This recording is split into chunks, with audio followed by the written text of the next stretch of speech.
so the first thing I gotta say about it is that the visuals. Yeah.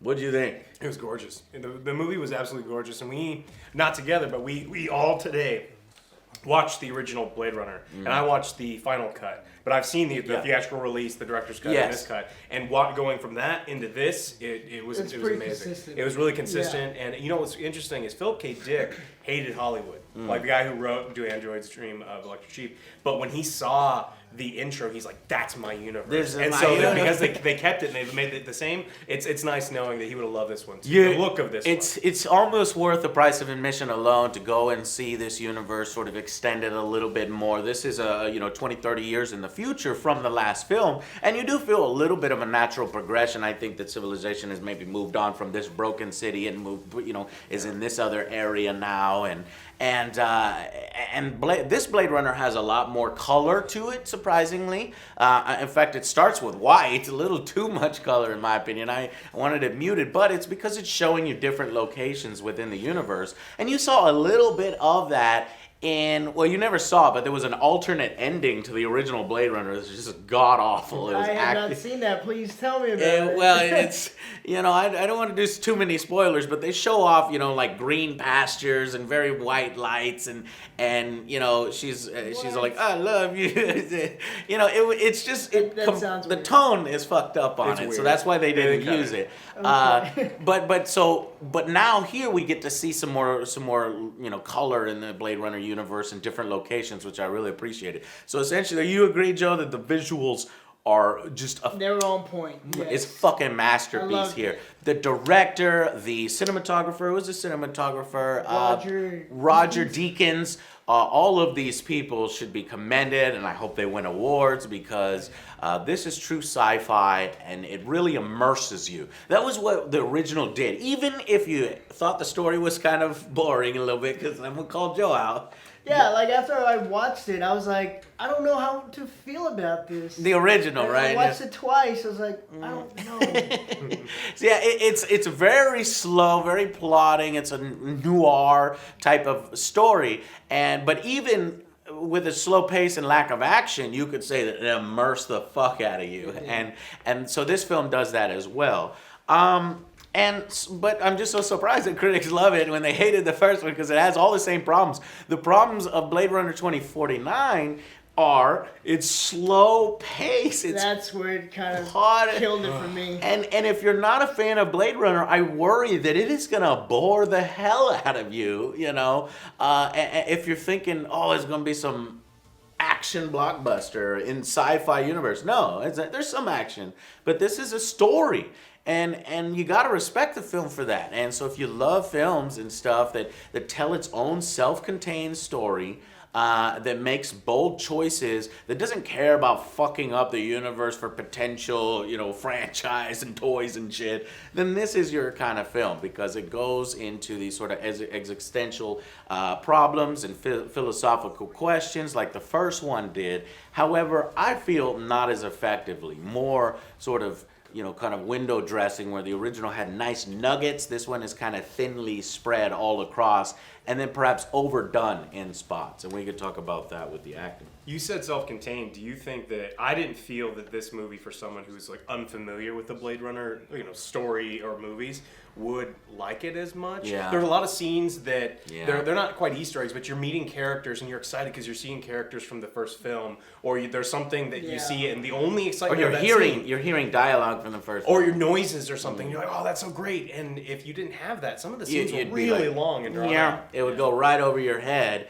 and you'd be like, oh, that's just another, okay, so that's who that is, but it doesn't have that profound impact, aha, kind of thing. So yeah, I think that is one of the film's problems. Another film issue is some of the acting. The acting is great. I think Ryan Gosling's character, carries the film. I mean, the film is mostly about him. I kind of expected a little bit more Deckard here since they had Harrison Ford, but surprisingly, he's barely in it, right? I was okay with it. You're okay with that? Yeah, that's enough. It was pretty much like 2 hours into the film because this is a long ass film. right? That could be another problem. It works for me. Anyway, so let me get to this. Is that Ryan Gosling did a fantastic job. He's got this future projector girlfriend, because in the future, you know how they have all those giant advertisements. One of the giant advertisements is for this chick named Joy. She's fucking hot, right? And you can marry her. You can get her as a girlfriend in your apartment with this little projector technology thing. And so he sort of has some good scenes with this, girlfriend. Now, I don't think that this little love story with this projector girlfriend worked quite as well, but it was a miss for me. It was there to make a point, though, And eventually he finds this little thing that he can carry her around with him and stuff. And they do this really creative scene, this sort of love scene, sex scene that you've never seen anything like this. I give it that. Yeah, But yeah, so some of it didn't work. But I gotta say, he does a great job as this character K. However, it was and Harrison Ford does good, and the sergeant character that does great. I think the only person who I had suspect here was Jared Leto. And it could be just leftover Joker stuff for me, where... He's like those weird parts, man. He's so goofy. Why does he have to always act like a weirdo? He doesn't. He's done some really good movies where I liked him. He was amazing in Lord of War, and so that was a movie that I liked him the best in. Uh-huh. But now in this movie, he's super weird. He is super weird, and it's forced, and he's overacting, and it turns his character into somebody that you're like, oh, instead of, I hate you. You're supposed to hate him, because his name is Wallace, and he is now the Tyrell Corporation from the last film. The Tyrells built these replicants, right? Well, it's all these years later, the Tyrell Corporation got fucked up because of the rebellion and, the illegal, went bankrupt. He bought all its assets. He's a genius in his own right. I guess he's blind or something with his eyes. I don't know. He's weird. And then he puts shit on the back of his neck that control these little floating cockroaches or something that make noises as cameras. I don't know. And, and he basically treats replicants like slaves. And all of his replicants cannot rebel. They always obey orders. And that's what I felt on initial viewing, because this is the next day, that, I got wrong.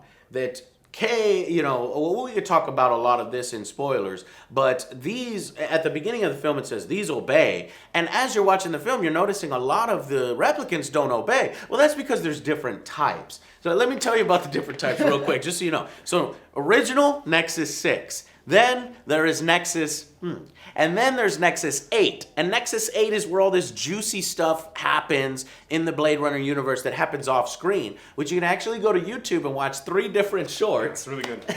They're good. Yeah. But, it's like, oh shit, how many people are going to see that and get that extra context? And maybe that's why I liked this universe and this movie more than I should have, because I watched those. But anyway, so juicy bits with Nexus 8s. And then there's Wallace's. I'll just call them Wallace 1, okay? And those are the ones that obey a lot. And so initially we thought, well, nobody's really obeying. Well, that's because we're looking at Nexus 8s and older models rather than the Wallace models. So anyway, Wallace had Jared Leto's character is so freaking weird and over the top because he's got this god complex and he wants to colonize all the stars. He's like, we've only colonized 9 planets with replicants. I want to colonize all of them. And it's just, I don't know. So his performance kind of drug it back for me. But, I don't want to spoil too much. We're going to have a big spoiler section for you because we don't want to talk about, we want to keep a lot of this stuff for you to discover on your own. But fantastic visuals. But here's the thing, and the pacing. Let's go back to what kind of holds the film back is the pacing. And I have a great summary of why it bothers me, right? The original had a play, slower pace, right? Yeah. Because even he's sitting in his apartment on his couch with the light in his couch, and he's looking at photos, and he's like, enhance 48 to 23, enhance, center zoom, but That scene It's the lasts a original long CSI. time. I mean, that's where CSI got all the ideas from. And it lasts an incredibly long time, but it has purpose to it. Like you're involved. You're like, oh shit, this is so cool that he could go into a picture and find all these different things in a picture, and then it reveals something. They have that in this. However, it's for this object that we've seen 100 times already. This little wooden horse that has something written on the bottom of it. This thing comes up so much. And finally, in a particular scene that it feels stretched out way too long when he visits sort of the wastelands and this sort of sweatshop, right? That scene is dragged out so long. And it's just a perfect representation of when he looks around and he picks up the horse and he looks at the horse and he looks at the horse and he looks at the horse, the other side. But he has the cloth first. Then he looks at the cloth. He has to unwrap it first. The cloth. Real slow. And then he looks at the front, and we've seen this horse. Open it! We've seen this horse 5 times already, and we've seen the writing under the horse. And then finally, as if to just taunt everybody, he reveals the writing on the bottom. You're like, just fucking look at the horse. Give me the fucking number already. From Dumb and Dumber. So, everything is dragged out. It's as if the director, a lot of people are saying this director, he's the greatest filmmaker of all time. I don't really agree with that, because this film is way too long. It's like 30 to 40 minutes too long, because these scenes like that are dragged out. And not in the good noir way where it has purpose, but it's just spinning its tires for no reason, as if he's so in love with his own visuals and music. And I would be too, right? Because the music is fantastic. It was, but at certain points, it was. There was certain points where it's really like Yeah. things rubbing Way against too each loud. other and pipes just slamming it. Come on. But yeah, so he's so in love with it that he sort of drags his film out, and I think that hurts the film, and then it's dragged out, because I'm one of those people that always love more. I want to be in the universe for 6 hours. I want to do the Lord of the Rings fucking marathon and just be in that universe. Yeah. But I don't want to be in that universe, staring at a fucking wooden horse that I've seen 15 times. And so there's a lot of that in the film. Well, the damage that does is there's only so long that they can have audiences in a seat. And Yeah. so there's other scenes and other things that we want more of. Oh, yeah. And so they drag out those scenes and they have to compress all these other things that I actually wanted more of. There's a lot of really interesting elements in this film that aren't explored, and kind of you just see a little bit this replicant movement underground, this the fact that there's off-world colonies, and all these things are mentioned to but never shown or expanded on. And while you're wasting time over here, maybe we could have got some of those, or even more character development. So actually showing 2 characters talking towards the end of the film that we don't get to see, stuff like that. So yeah, I can't say too much more without revealing too much of it. Is there any other points of the film that you guys want to point out? What about the action, Joe, or the noir versus the action? Honestly, the action, I didn't expect a lot going into it. Okay, I good. saw the first one. Yeah, I mean, There was a good amount. oh yeah, there is that one scene. Oh God. It's when he finally finds Decker, Mm-hmm. and he's like, "Hey, I'm here. I'm not gonna hurt you." And for some reason, they just start fighting, and then they start fighting in the Vegas little show place or whatever. The holograms start popping up. Elvis is in the background singing for like a second, and then it stops. It's And like it even keeps less going. than I a was like, second. Wait, It's- is the audio broken? I thought we were having like technical difficulties Yeah, or yeah. something. All you see is Decker just pounding away on fucking Kay, and Kay just taking him. Like, what's going on? Yeah, very awkward. Lasts way too long. Right. Well, then it stops awkwardly, because then he stops because he hears part of the song that he likes. And he's like, tired. "I like that song." I like this song. What? So they try to mix some humor in the film. I think all of the humor falls flat. It didn't make me laugh. It just made me go, that was incredibly awkward. But I loved all the other parts of the film. So it didn't really matter too much to me. But yeah, that little fight scene where the holograms are going on and off, play it for, 10 seconds before it goes out. But no, it's one of those literal glitches. We have to keep this as accurate as possible.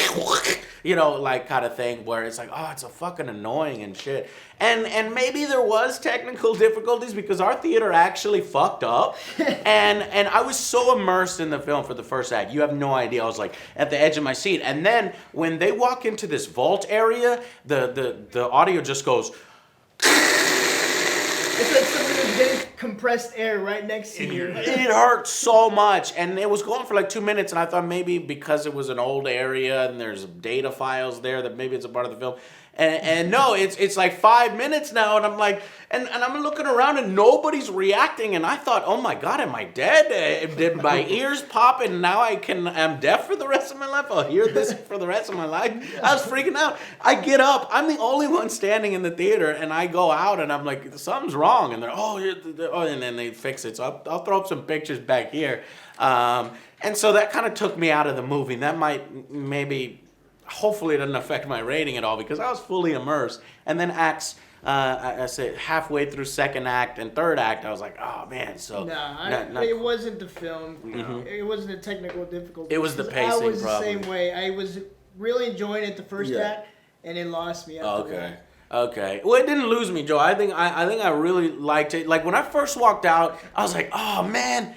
That wasn't as good as I thought. Maybe it's because I built it up so much for myself because I saw all the good ratings on Rotten Tomatoes before, and I still think the original is actually slightly better because all the questions about whether you're a replicant, whether you're not a replicant, a lot of that stuff. It's not really in this film. It's not really about that. It's more about the future of the replicant race, and it does its own thing, and I like that, but. There could have been more exploration of that aspect, I think, to give it a little bit more gravitas. You get all the answers at the end of this movie, all of them. There's nothing in this movie that you don't know. And at the first, especially the theatrical release, there's a lot you don't know. Yes and no. I don't think you get all the answers. We don't get the answer technically. We'll talk about it in spoilers to whether Deckard is a replicant or not. Upon second reflection, they never really allude to it. They allude to it in both ways, and they try to keep it open. Yeah, he is. Ridley Scott said he was. I know. Twice. So they throw in some stuff for that, but there's also some stuff that he could still be a human for people. People are still gonna argue about that 20, 30, 40 years later. So. And that's cool. I like that. That's part of what makes the original interesting to me. Though I've already decided he's a replicant. All right, so let's give our final verdicts. Something that's really good about the film, and maybe something that you thought that weakened it, and give a rating. So we'll start with Alex. I thought that the movie, it felt like Blade Runner. It felt like it was like a true sequel. It didn't feel like disjointed between the two. The acting was great. I think it kept the pace that I thought it was going to keep because it was really consistent with the original. It just was so long. There was things that weren't fleshed out, that should have been fleshed out, that could have been fleshed out, and there were so many times where scenes just stretched on too long that it just kind of... It prevents this movie from being a great movie, but it's a good movie. And so I'm going to keep it at... It's definitely above average, so average is 5. This is a 7 for me. 7, okay. And I agree with you. And I think that they kind of did that pace on purpose as a throwback to the original and to kind of show off this great cinematographer who is just at the top of his game here. But I think you could still do that without it feeling purposefully dragged out, which it does. Joe? For me... The visuals were great. The acting was great, and pacing that really killed it for me. Yeah. But it also made me appreciate the first one more. Yeah. Like after watching this and the first one, I boosted my rating on the first one. All right, that's awesome. It focuses more on the replicants and how they want to be more human and all this. This one, not so much. So, in the first one, even the replicants meet their maker, and so it's interesting. That Jared Leto doesn't really have that same thing with the Tyrell Corporation, though Deckard does go and meet him, and we have an interesting scene there with some CGI that we could talk about in spoilers that may or may not work and have kind of roots. Anyway, So based off of that, this one I didn't enjoy as much. Oh, okay. That's fine, Joe. I'm going to have to give this a 6. A 6. It was. Oh my God, whatever. we're about to get downvoted like a motherfucker No, because he's gonna this get apparently I'm is one of the sorry. best sequels of all time, which I totally It's not. disagree with. It's It is not. not. It's T2 and Aliens and all these other ones are way better. Making me appreciate Blade And the Runner, original, first one, I feel, way more. is Okay? stronger. But I do think that this is a great standalone where they didn't, cop to a lot of Hollywood sort of cliches and things like that and compromise their vision. There was a vision that they wanted, and they executed that vision fully without compromise. And I gotta say, wow, WB. Is this WB? I think this is WB. Yeah, they are it's killing WB. it, this year. There's a lot of great films this year from WB, so thank you so much to WB on that. But it's not as good as the original, at least not in my opinion. But it does expand it enough to where I want to see more. They kind of sequel bait a little bit. I want to see it again. I do want to see it again because it's one of those films where you can get new information and learn new things and say, oh, wait, oh, shit, that's okay. I got it wrong the first time. So great film in that sense. So I think I'm going to give this, and I love sci-fi. You guys know how much I love sci-fi, and I want this to do well. I just don't think mainstream audiences are going to like it as much as critics.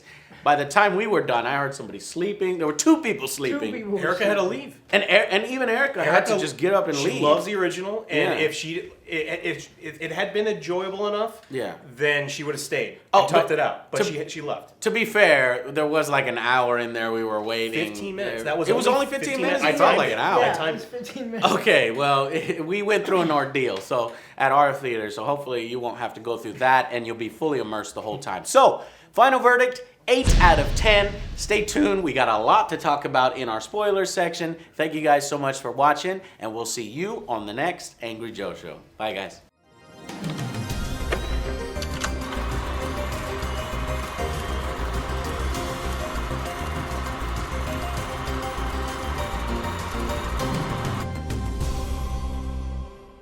Welcome to the spoiler section where we get to pretty much tell you everything. Okay, so Kay, the Ryan Gosling's character, is a replicant. So, although a lot of people kind of already knew that, they were saying, hey, try to keep this on the down low. So he's a replicant who is assigned with killing other replicants. So you've got that nice little story bit where he's like, how could you kill your own kind? You don't even realize, because he kills, at the beginning of the film, he kills Dave Bautista's character, Sapper. And he's like, you need to see a miracle or something like that. It's because you've never seen a miracle. It's because you've never seen a miracle. And eventually he does see a miracle in the sense of a childbirth from a replicant. So as we said before... That's when it caught me right there. I was Yeah. like, okay, I'm intrigued. Yeah. But then second act... It just didn't pull it together for you. So you got Nexus 6s, which are the ones that would do the work off world and they went crazy and would kill people, and there weren't too many of them, thankfully, and they're all dead by now because they had a 4-year lifespan. And then there was Nexus, and then there were Nexus 8s that were created to last as long as humans, and so they have normal lifespans, and they created a ton of these guys to fight wars, to go off work, and all that stuff. I don't know how that happens after you had this, but government, they go back and forth and shit. And then it's revealed that there was a Nexus 7, so 6, 7, 8. And Nexus 7 would be Rachel's character, no doubt. She was created, and the first one even says she's an experiment. Well, she's an experiment of childbirth. And it sort of retcons the original Blade Runner from this noir, investigative, real minimalistic, but really interesting storyline of these body snatcher kind of things into a love story. But which I hated the love story in Blade Runner. I thought it was the most awkward and forced thing very forced. where Harrison Ford like fucking practically rapes her or something. But oh no, she wanted it, but she just didn't let it Say you on. want me, I want you. Say touch me, touch That's me. it. I'm Say super fuck me. uncomfortable. So all right, yes, whatever. We won't get into that. But it sort of fixes that now. It implies, and there's still two interpretations. They didn't literally say that Deckard is a replicant, but I personally believe that Deckard's a replicant. He's a replicant. And he is a Nexus 7, and Rachel's a Nexus 7. And these Nexus 7s, while don't have the strength of a 6 or an 8, they have the capability of reproducing. And taking an ass whooping. And taking an ass whooping, because Harrison Ford just takes an ass whooping all the fucking time. So that's the big revelation. And so what that does is it causes our K character, who's later named Joe by his bionic girlfriend or his holographic girlfriend, Joy, this, character that he sort of, has a relationship with. And at first I thought that, when we read, the replicants always obey. Well, it turns out K is not a Wallace 1. He is a Nexus 8. Mm-hmm. So he still has the capability of rebelling or going against. And that's why he's always taking those tests where there's like, do you know what it's like to love? Cell, and he's like, Cell. And he's like, have you ever been loved? Cell. He just he tries to ignore all the questions, because if he has an emotional response, then you're off baseline. So, and he does become off baseline throughout the film, because not only with his own storyline with his girlfriend, where he falls in love with her and thinks that she loves him back, and because she names him Joe and she says, you're special.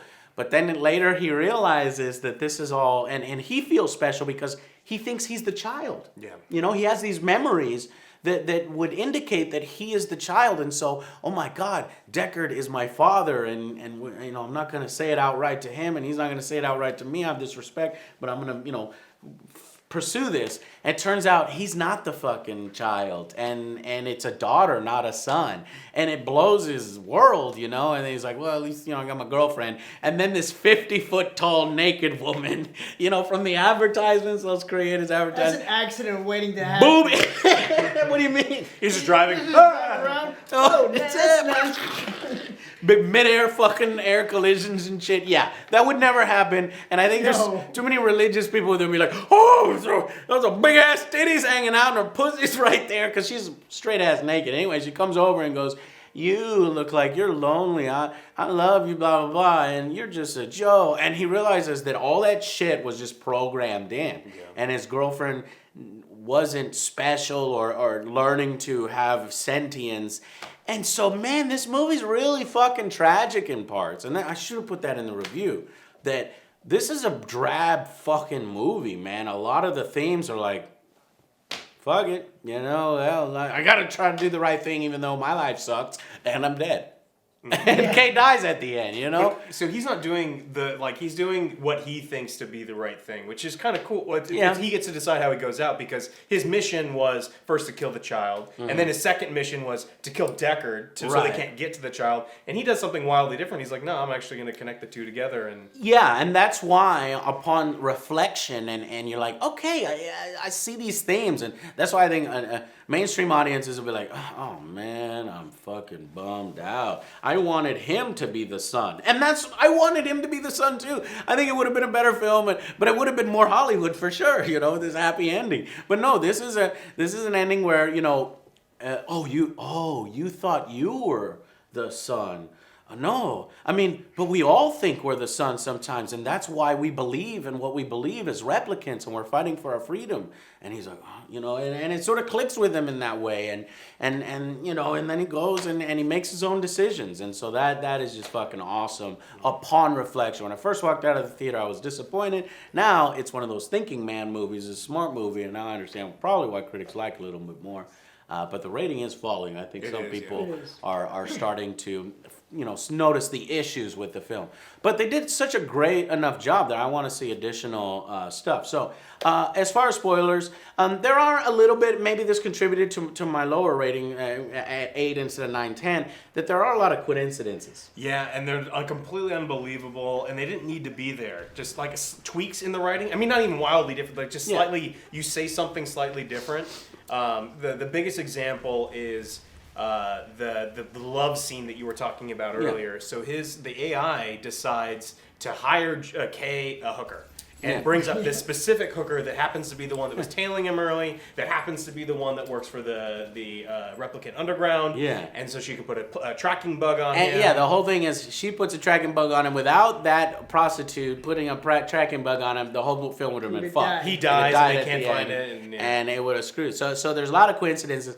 And the other coincidence is that the daughter is actually in the film. And so when he's trying to figure out whether these memories are real to see if he's the son, he's like, I'm going to go to a memory maker so that they could tell me whether this is real or not. So he goes to one of the better memory makers, and it turns out that memory maker is a female, and she's like a bubble girl, and she's in this bubble, and she can't have contact with anybody, and she's like best at making memories, even though she has no memories really, just so she has imagination to make them up. And it turns out that is the daughter. And so he flipped through the phone book and he found the fucking daughter of the revolution and everything. So and maybe it's implied that he got led there by the revolution. I don't know. But here's one thing that upon more reflection I didn't understand and then I got. The prostitute. So that was the underground revolution, and they were like, go over there and talk to this guy. And so 3 prostitutes show up, and 2 realize he's a Blade Runner, and they're like, fuck that, I'm out of here, because they're scared, because these guys are dangerous. Mm-hmm. But 1 stays. And so that that I understood differently, and then I realized, okay, so she is a part of the resistance, and so she's going to try to find ways to stay in his life and stay there. That's why she didn't leave. That's why probably she's the one that maybe tried to make it set. I'm trying to force the film to work and fix that little thing. When they called the prostitute place, she was like, yes, hello, is this, No, they called that specific one. There's no way. Remember, I knew you liked her, so I called her. Oh, I right, wanted right. her to show Joy, up. the holographic girlfriend, somehow knows that he liked her, even though I don't think they met before. Yeah. Or maybe he tells her everything. His little thing is ringing the entire time, because they're playing the Peter and the Wolf tune the entire movie, which is awesome, because I love that.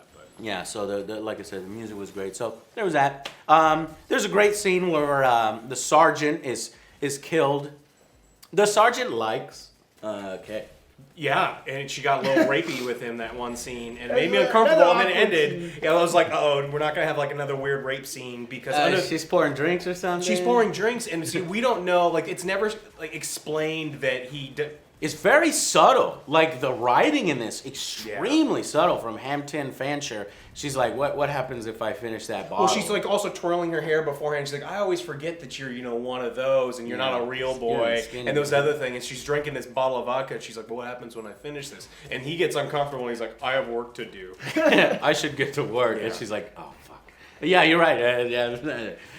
But she likes him. You can clearly tell, because later on when she's like, is the job done? Did you kill the child? And all that stuff. He's like, you're way off baseline, because they take him a test and he fails the test. And he's like, well, I killed the child. And the writing is so subtle that, it's not spelled out for the audience. It doesn't hold your hand. What that's supposed to mean is, look, I killed the child, so that's why I'm off baseline. And she believes him, and she goes, okay, oh my God, fuck, you did it. Okay, good. This big catastrophe is avoided, because if humanity figures out that they can have children, like this huge, it's going to be pure chaos, There's going to be more wars and shit, and it's going to go crazy. So she just believes him at face value, doesn't try to confirm. He's off baseline. So at this point, he can lie. But she doesn't realize that. She thinks that all these guys, they're always going to tell the truth. But she should have been like, oh, okay. But it's probably because of her feelings for him that she believes him. Let the emotions get the best of her. And she almost kind of defends him and sticks up when the sergeant character, or the sort of assassin character we haven't talked about, the real Wallace One. Because we don't get a lot of Wallace models in the film, replicants. Love is her name, yeah. And she's sort of this assassin that could kill humans with one fucking hit, which was badass, by the way. She goes and steals the bones of Rachel to see if they can figure out how to make a pregnant lady with the bones. And he's like, what are you doing here? And it was, oh man. So gruesome. So gruesome. Anyways, so, she's the Wallace One. And then, every time, Jared Leto's character or that faction shows up, she's there. And she's got maybe a few other Wallaces with her. And what was I saying? Fuck. About love and. That's the first replicant we see. Yeah, that's the real one, and she has a lot of inconsistent powers too. But the point that I was making, oh god damn it was going so well. So the plug. Was it whenever she killed Lieutenant Joshi? Yes, thank you. So this love character shows up in the office looking for Kay, because she has been monitoring Kay with a super advanced fucking, I don't know, Little like this droid. satellite that she could fire rockets from wherever she is. She wants him to do all the legwork because he's a Blade Runner. Well, she also likes him too. You think so? Oh yeah, because in the archive scene, she Oh, says that's right. she's like it makes people feel special. She's talking about when It's- Deckard's interviewing Rachel, and then she's like, it makes people feel special when you ask them personal questions. And then she Do asks you him a enjoy personal your job? question. And then he's just like, and he nopes out of there. Can you because- blame God, those this, ladies, what the though? fuck? But can you Oh, blame it's them? Ryan Gosling. Gosling. Come on, guys. Everybody in the film is attracted to him. Even Gaff shows up and he's attracted to him. No. So Gaff does make an appearance in the film. This was the partner who did absolutely nothing in the last film but disrespect Deckard because Deckard's a replicant and he doesn't respect him. And so they go visit him in the retire home. So Gaff is there and He's dressed up like Colonel Sanders. but that's his style. He's But he wasn't an all He's making white with origami. his hair and all those Yeah, things. Yeah, I he was agree. Colonel He Sanders. really didn't add anything to the film, though I'm glad he was there just because I like He was him just and there to I get his love his. paycheck. Yeah, Hey, guys. pretty much. He's like, I don't know where he's at, but back in the day we did this and that. And I guess he earned respect for Deckard because it seemed like he liked him a lot more when they talked to him versus when he was treating him like a shithead, you know? So Gaff was in the film. But as I was saying with the Love, she confronts the sergeant, and the sergeant sort of protects Kay and doesn't tell Love where Kay went. She fucking like stabs her. She's like, do what you got to do, you know? And so she takes one for the team. And It was a cool scene. And it was a really, it was The cool scene. glass in the hand. Yeah, she like thing, crushes. I felt that in my hand. That was- The fucking glass. And yeah, so it's a great scene. A lot of individual great scenes here. It's just unfortunate that some of them were sort of dragged out to the point of breaking. Especially the scene when he goes and visits this guy who's in control of all these orphans. I think they're human orphans, or maybe a mix Yeah. of human and replicant. No, there's no. I was like, they can't be There's no replicant replicants kids. because they're kids, except for the special ones, right? This Nexus 7 that they're looking for. Anyway, it was just a weird scene, and it dragged out too long, and he was acting weird, but he was That's another interesting. thing that we never found out. Like, do we just assume that Deckard ripped out the adoption records for the kids? 'Cause Yeah, that was a big yeah. part. Yes, that was probably Deckard on his Deckard adventures. But he that we didn't get to know see, where anything he about- scrambled the records, and he was trying to hide all traces. It could have been the replicant underground too. So, you know, the other thing here that I don't really get is why does the underground want to kill Deckard? Shouldn't the underground want to capture Deckard and the child so that they can learn how to make pregnant replicants so that they could be even more human and have rights? You'd think. Maybe they don't know that he's just a Blade Runner and they need to kill him. Well, no. Or maybe that alludes to the fact that he's not a Nexus 7, he's just a human, and you just kill him because he doesn't have any super semen. It's, you know, to actually make robot babies. A lot of what It was ifs. Rachel that was the super, you know, Nexus 7. So, yeah, let's talk about that to wrap this up. Whether Deckard is a Nexus 7 or whether he's a human. So, what is in this film that alludes to him being a Nexus 7? Jared Leto specifically. Well, he says a couple things. He's like, "Oh, you could have been a detective. You could have done all these things, or you could have been specifically created to meet her, to test this experiment, brought in by the company." We're gonna have to really watch that scene again because his dialogue during that scene is gonna be very important. How he says it, because I thought it was open enough to where he could have just been a human and she was made for you to fall in love with her. I think it was open-ended like that. Or does he actually say, you were created for y'all two to form and fall in love because you're both robots? Yes. But, you know, it's so generic that I think that it's open to interpretation. Or if it's not open to interpretation and he is literally saying you were created and she was created to fall in love and actually reproduce because that's the Nexus 7's purpose, he could be lying. You know, in order to get him to tell him where, in order to get him to be with this new CGI Rachel, which you need to talk about. How'd you feel the CGI Rachel? It was awkward. I mean, if it was showed for a couple seconds, and they did a really good job earlier just showing footage of her, and I really Yeah, liked I that, really like liked the audio and then the actual visual. Because she is so perfectly beautiful, you know, and I knew, and once I saw her show up in the darkness and he presented her as a present, I was like, no, please don't come in the light, the CGI Uncanny Valley, and she comes in the light and she talks, and with her lips, your human brain just sees the Uncanny Valley around her lips and her eyes. It. Yeah. And just keep, you don't need to show her face because they show the back of her quite a bit while she's talking. Just keep it there. And anyway, Deckard doesn't buy it. He says, you know what, my Rachel had green eyes, so you fucked it up, and he's not interested. And they blast her in the head. And they shoot her in the fucking head, which is kind of tragic. Deckard doesn't even give a shit. Or maybe he does. Maybe he does. It's because he's a replicant. It's Harrison Ford's face all the time. He's a replicant. Yeah, so, okay, but what are the support? So that was the support. He's able to fight Wallace Ones for a little bit, but then gets beat up. He also fights. Why is he not stronger then? He fights an 8. He's a human. Why is he not stronger? What do you mean? Why is he able to punch these Wallace Ones and have any effect on them? If he's a human? Yeah. I don't think he's a human. I think he's definitely a replicant. Okay. But I'm trying to get somebody to support the human. He beats the crap out of. Or I think Ryan I got that Gosling, mixed up. Who can jump through brick walls somehow? Yeah. I don't know. But to be honest, Ryan Gosling was.